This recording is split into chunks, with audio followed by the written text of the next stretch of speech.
Hi, Leslie Koo here. The US and Iran fight again. No more ceasefire, peace treaty, MOU, so on and so forth. It's all down the drain. So, this kind of situations create the flip-flop between the US and Iran. Is creating or has created a lot of uncertainty. And now it has again created more uncertainties. What is going to happen to the talk, to the peace negotiation, to the Strait of Hormuz? Although the US has said that they are in technical negotiations, technical talk, but that I reckon does not calm the sentiment of the markets. Investors, sovereign funds, fund managers, so on and so forth, are still very wary. Just not too long ago, US and Iran, they were happy announcing the MOU. But now, no more. It's kabush. So this kind of flip-flop is not very good to market sentiments, and it makes investors very worried. And that will impact the oil price as well as the gold price as well. Now, let's look at this week. Let's look at the oil price outlook. And what I said just now, the current situations has created new uncertainty, or rather has brought back uncertainties, worries among the investors. So this is the baseline, and I would think that the bias is towards the upward momentum of the oil price, because I would think that based on what I've seen, I have read, all the announcements, so on and so forth, the situations is likely to get worse before it can get better.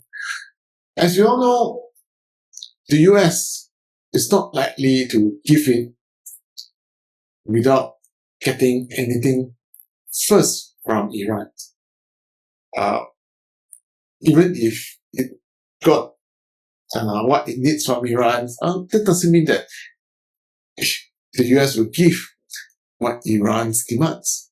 So that is not good for the negotiation between the two parties, and that will put an upward pressure on the oil price, the upside risk on the oil price.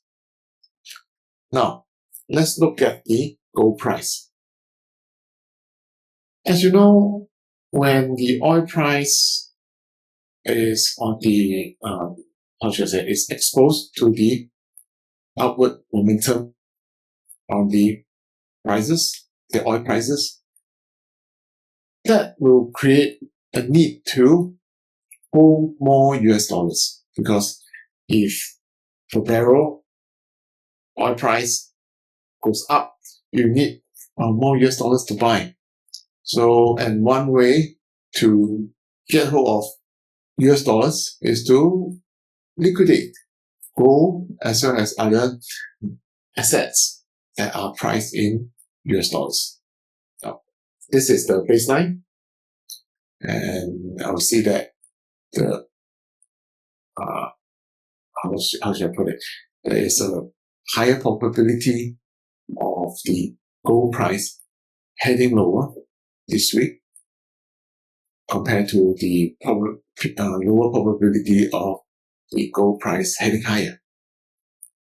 And other than this, high oil prices need more US dollars aspect, there is another aspect that is also contributing to the downward pressure on the gold price. And that is the expectation of future interest rates. The Fed is not likely to cut interest rates because of the inflation risk. And it is unlikely that the domestic oil prices, for example, a gallon of gasoline, is going to revise down as fast as the easing of oil prices in the global market. If the global oil price starts to ease off, the domestic price is not going to adjust as fast as the global price momentums. And this contributes to the ongoing inflation risk. And that is making the Fed very unlikely to cut interest rates. At this moment, the expectation of the US Federal Reserve is to maintain the interest rate at the current level, and it's not like to cut. And on top of that, there is a tendency that it may have to raise interest rates. So all this pertaining to interest rate expectations, there is a downward pressure on the gold price.